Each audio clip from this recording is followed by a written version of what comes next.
the North Country. It is not the candidate. Pay very close attention to what I'm saying. It's not the candidate. It's what's being said. It's the issue. It's the position. That's what it's all about. Good to have you with us here on the Ed Schultz Internet broadcast. Communication Workers of America, Alliance for American Manufacturing, BioGreen Clean, and the iSave team bring you the truth every day here on the Ed Schultz Internet broadcast. Good to have you with us. All right, now, if you have been following the Ed Show or me on the radio or this podcast and things that I've said over the last several years, I'm totally against the Keystone XL Pipeline. I have been convinced by those with the facts that this would be the wrong thing for our hemisphere to do because it would certainly hurt the climate in the world.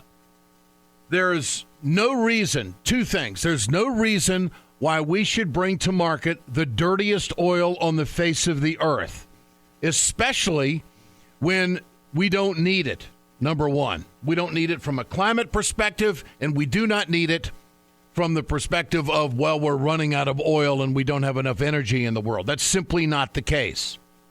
The other perspective is, politically, is that this will line the pockets of the Koch brothers. And if you're any kind of liberal at all, or someone who follows the news, you know exactly what that means.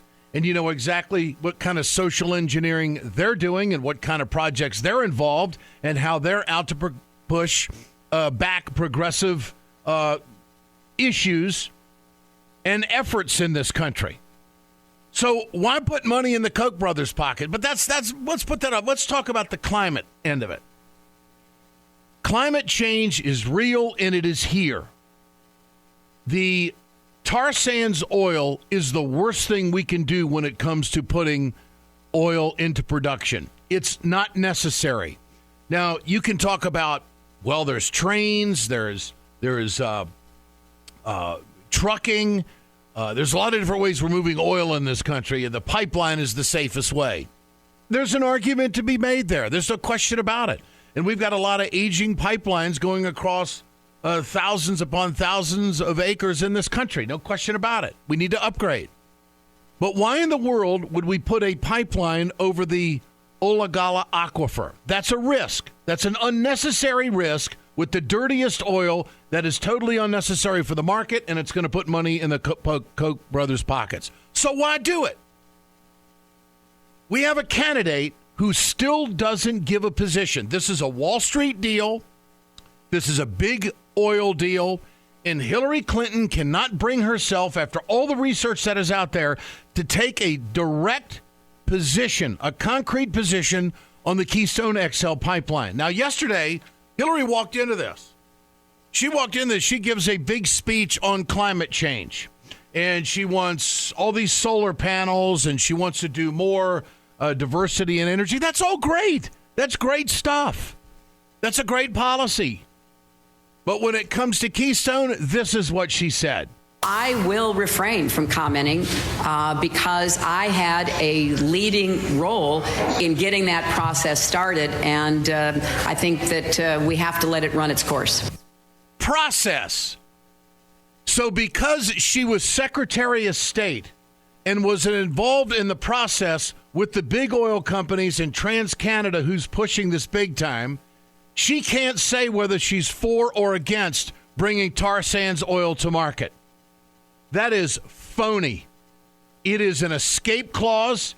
It's an about face on the American people when she says she's going to do something about climate change. And you wonder why these poll numbers are so bad for Hillary when it comes to whether she's trustworthy or not. Now, if you're a climate change advocate, and if this is your focus, and you have a real concern about climate change and where we're going with this globe and what our future is for the next generation and what kind of world we're going to leave them and what kind of footprint we're going to have, how in the world can you make reason that Hillary Clinton is your candidate after that position statement? It's a non-position position is what it is. Play the cut again. That was the first question that she was asked yesterday after she did this big deal on climate change. I will refrain from commenting because I had a leading role in getting that process started. And okay, all right. There's another poll out there showing that Hillary's disconnected with her supporters. She's disconnected with the people. She's going to reframe because she had a leading role in the process. So it's not possible for her to tell people that she wants to be their president to give them an explanation on exactly where she stands on tar sands oil. This is totally unacceptable. It plays right into the lack of trustworthiness with voters. It plays right into she's not connecting with people who are concerned about progressive issues in this country. And this is why Hillary Clinton is losing ground in New Hampshire. She's losing ground in Iowa. This is a microcosm of the candidate with the issues. And I don't think anybody is going to buy it. Now, we've had all this calculation about Trump saying this about the Mexicans, Trump saying this about McCain. This is far more damaging, what Hillary said yesterday politically, than anything Trump's done, because there isn't anybody worth their salt. There isn't any scientist out there that's going to say, doggone it, Hillary's on this climate change thing. She can't even give a straight answer on the Keystone XL Pipeline. We do not have to put this pipeline over the Alagala Aquifer. We do not have to bring tar sands oil to market, and we do not have to line the pockets of the Koch brothers. And Hillary Clinton can't give an answer. Now this. Hey, folks, you've heard me talk about BioGreen Clean. I'm going to show you right now on my airplane just how tough this is. I want you to keep in mind, chemical-free, 100% plant-derived, biodegradable. It is the safest cleaner that you can get, and it's the most effective. Go to our website, wegotid.com, or go to biogreenclean.com, www.biogreenclean, and order today. We perpetuate a culture of crime all the way from Wall Street right down to the main street in our hometowns. It's worse than it has been since FDR took control of the problem and said we can't count on industry taking care of the American labor. They probably have already engaged into some type of criminal cover-up, and the law prohibits the government from even doing anything about it. Catch America's lawyer Mike Papantonio on YouTube at youtube.com/GoLeftTV. Crystal clear, that's what I like to be. So, it's not about the candidate, it's the issue. And Hillary Clinton did not take a position on Keystone because she didn't want to piss off Wall Street, and she didn't want to piss off big oil. And when you say that, well, she's a corporate Democrat, this is a perfect example. And so you can go to my website at wegotid.com and you can see exactly what Jane Klebb from Bold, Nebraska says. And I could walk out 1,000 scientists that are going to tell you that the tar sands oil is the worst thing we can do. So it's the issue. I mean, I'm all for all these solar panels. Heck, I've got them where I'm at. They're perfect. I don't know why the country doesn't do more of that. I get what she's trying to say there, but to line the pockets of the Koch brothers is the absolute worst thing we could do politically in this country. Politics aside, it's horrible for the climate. You will never convince the scientists that tar sands oil is cleaner than that crap that's coming up from Venezuela. It is not. It simply is not. All right. Is it all over for the Trans-Pacific Partnership? Is it all over for the TPP? There is an issue brewing when it comes to agricultural products, and the Canadians are concerned now. The trade minister, Ed Fass is his name, was quite a bit cautious, warning that last week that there is a lot of hard work to be done before this agreement is put to bed. Canada's refusal so far to accept more dairy imports is a major sticking point in the talks, infuriating the United States as well as New Zealand, which has said it will not sign a deal that fails to open new dairy markets. This is what we were talking about, what the Congress did not long ago. They stripped country origin of labeling off of the Farm Bill.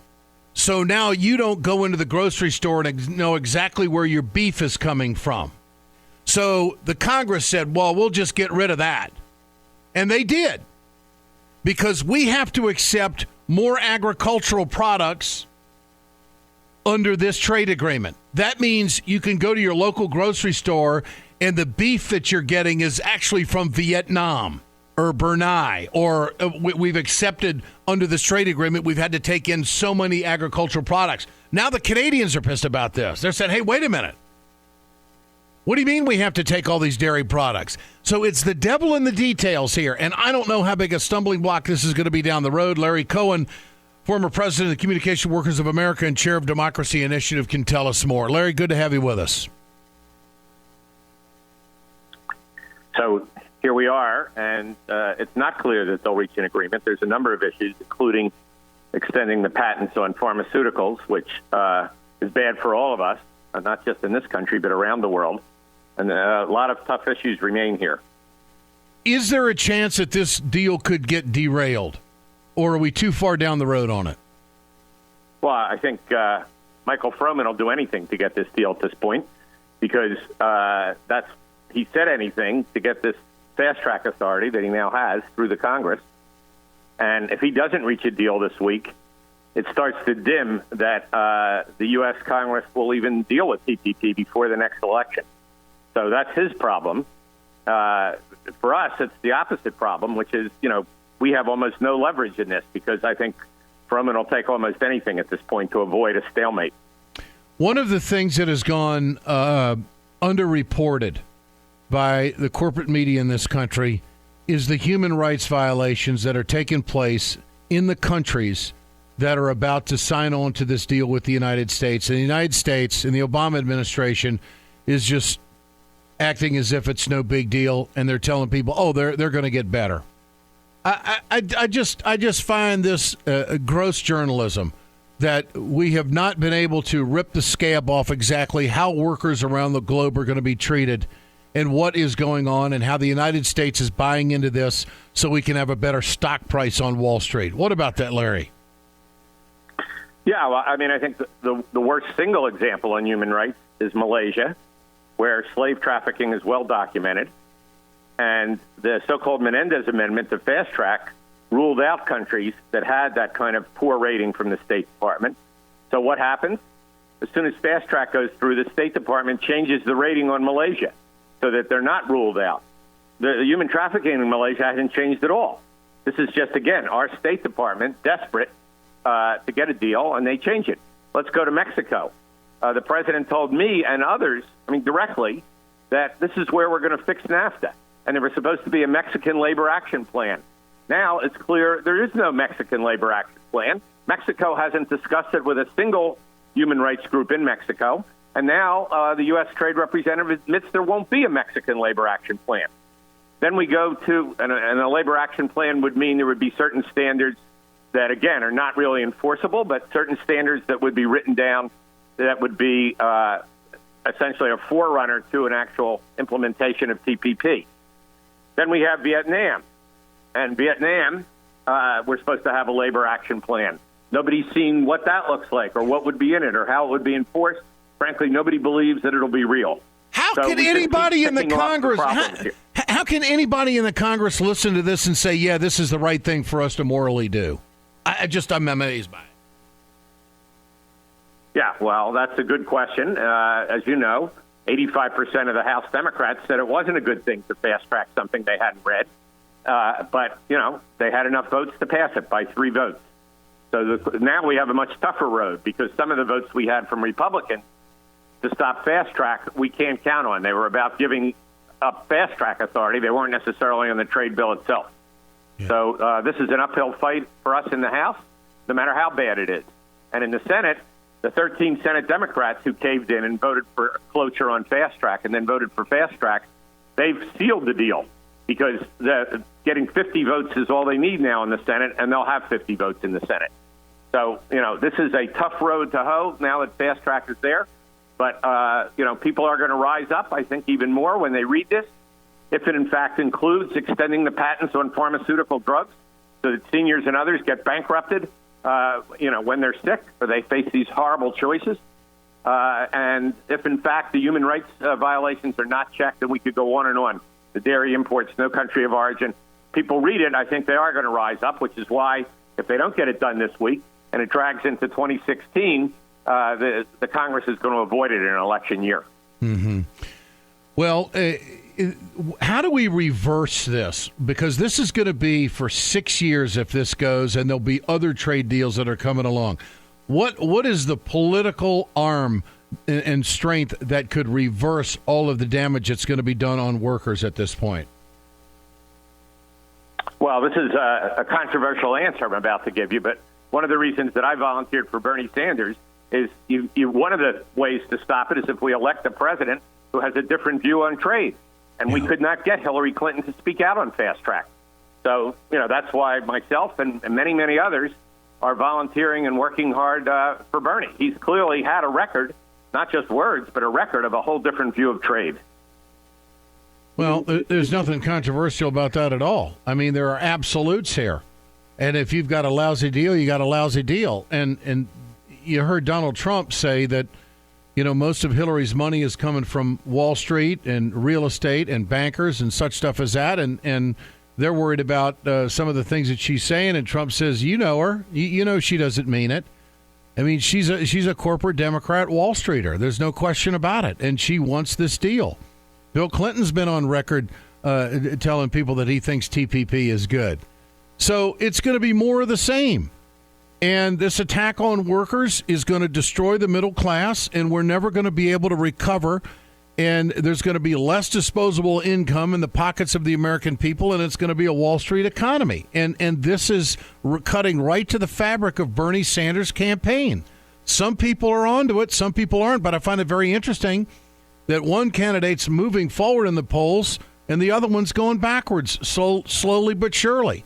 Hillary Clinton isn't gaining anywhere. The more this gets out and the more that people talk about it, the more the social media is paying attention to exactly these key issues, it doesn't bode well. And time is not on her side. Time is on Bernie's side, as I see it. How is the campaign? You're doing a lot of work around the country for Bernie Sanders. Tell us what you're doing and what kind of response are you getting, Larry?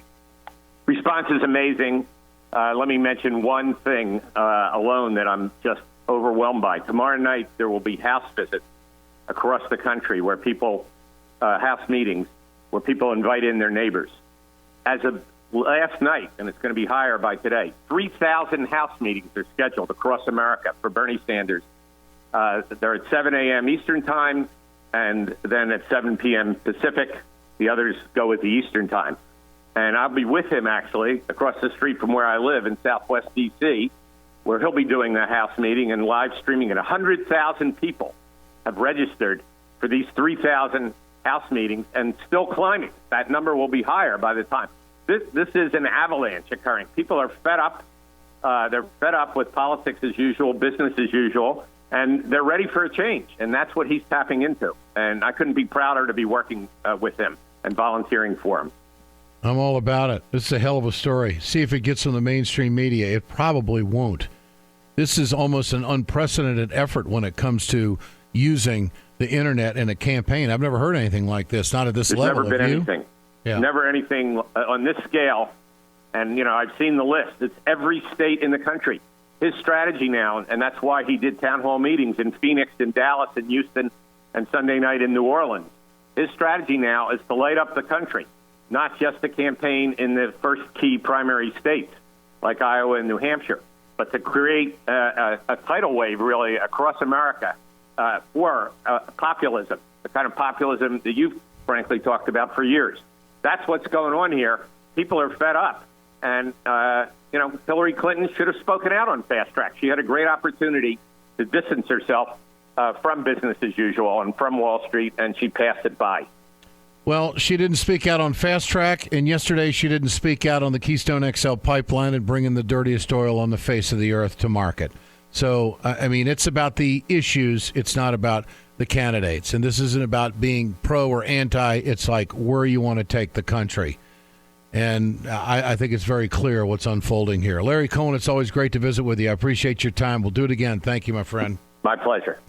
Now this. It's time to continue our conversation about mechanical insulation. Mechanical insulation is for the piping systems in our nation's commercial and industrial facilities. Facility owners are burning up billions of dollars through the lack of mechanical insulation on these piping systems. Call the iSave team. Insulation saves America valuable energy, and this team of energy conservation specialists is shovel-ready to save you money. Visit iSaveTeam.org to have a specialist give your plant an energy audit. The Ed Schultz Internet broadcast is brought to you by the Ring of Fire radio show. Listen to the Ring of Fire weekends on radio stations across the country. Get more information and the news of the day at ringofireradio.com. Radio.com, it's where you all get Ed's work. That would be me. Follow me on Twitter at Ed Show. The Ed Show tonight, 5 o'clock Eastern, MSNBC. So we're not very far away from the first debate, August 6th. What's it going to be like? I mean, you got all these candidates on stage. They want to present themselves to the American people, but then there's this one elephant in the room that's kind of stomping all over everybody and spoiling everybody's party right now, and that's Donald Trump. Trump, everything to gain and nothing to lose. I see that Bloomberg has come out and said, well, he's really not worth $10 billion. It's more like 2.98.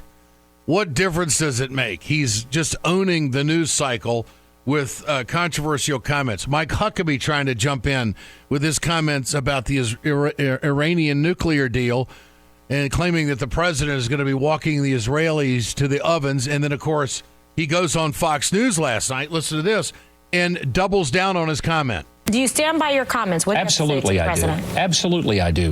The last time the world did not take seriously threats that someone was going to kill massive amounts of Jews, we ended up seeing 6 million Jews murdered. We didn't take it seriously. The Iranian government, we're not talking about a blogger here, we're talking about the Iranian government, has repeatedly said that it's going to be easier to take the Jews out because they're all concentrated in Israel. We won't have to go all over the world and hunt them. 3 times I've been to Auschwitz. When I talked about the oven door, I have stood at that oven door. I know exactly what it looks like. Of course, Mike Huckabee has not been in the news cycle too much, so maybe this is a political angle to get more news. I don't know. It's interesting that back in 2008, he wrote a piece saying that diplomacy was the way to go with the Iranians. For more on this, let's go to Bob Shrum, who is Democratic Strategist Professor at USC. Bob, great friend, great insight. Good to have you with us. Glad to be here, Ed. What do you make of the former governor of Arkansas, Huckabee, going down this road? Well, look, he's revealing himself as mean, nasty, and demagogic. The one thing you don't invoke in American politics is Hitler or the Holocaust. Even the Israeli ambassador who opposes the Iranian deal has rebuked Huckabee for doing this. So has Jeb Bush. But I think the Republican derby, especially at the bottom levels, the people who are competing for places 5 through 10 or 12, is descending in to a kind of motor mouth, smash mouth derby, because they've all looked at Trump. And they've figured out that if you say something completely outrageous, you can get some attention. And this week, Huckabee's winning the Trump prize. What's the debate going to look like, Bob Shrum? Is there going to be some kind of Republican effort or strategy to discredit Donald Trump, or is he just going to be an unguided missile on that stage? Well, I think he's going to be an unguided missile, but I think in the debate preps that are going on right now, Bush, Rubio, maybe Walker, certainly Perry, if he can manage to squeeze into the debate, are looking to come up with a Benson Quayle moment. You know, that moment where Lloyd Benson took Dan Quayle down. You're not Jack Kennedy. Yeah, you're no Jack Kennedy. And I think that there's going to be a lot of drama in this debate, and people are going to look for the opportunity for that moment. Now, Ted Cruz isn't looking for that opportunity because he wants to inherit the constituency of Trump once Trump falls off that buckboard of bigotry. He wants to take the reins and ride it all the way to the Republican nomination. So it'll be interesting to see how the dynamic plays out among all these folks. But I wouldn't be surprised to see a Bush or a Rubio attempt and maybe succeed at a major takedown of Donald Trump. Well, it's interesting that, Trump is going after each and every one of these candidates. The other candidates aren't going after one another. Rubio's not going after Bush. Bush isn't going after Huckabee. I mean, he discredited his comments. But you know what I mean. From a policy standpoint and from a performance standpoint, none of the other Republicans are doing this. This is Donald Trump talking about the turmoil in the state of Wisconsin and trying to distance himself from Scott Walker. A guy like Walker, who, frankly, his state is having tremendous difficulty. I love Wisconsin. It's a great place. But, he's putting debt up to the gills. The school system is a disaster because they don't have any money. I mean, Walker's state, Wisconsin, is a catastrophe from an economic and a financial standpoint. I think he's number 36 or 38 overall in terms of the country for economic growth. And that's true.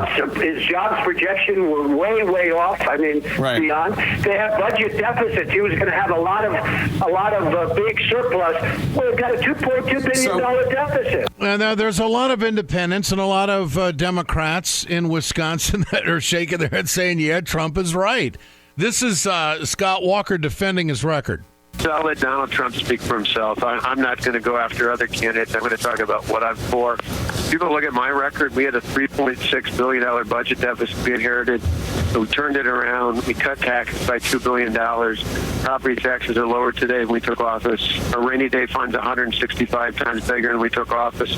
Our pension's the only one fully funded in the country. Our schools are better. Our hospitals are better. I mean, come on. Better. I think people look at the fact. Our state's better. Our hospitals are better. Our schools are better. Everybody knows what kind of money he's cut out of this entire process. This is what I wonder is this going to play out in the debate? What do you think? Oh, I think you're going to see an exchange like that in the debate. And, the Republican primary contest is a fact-free zone.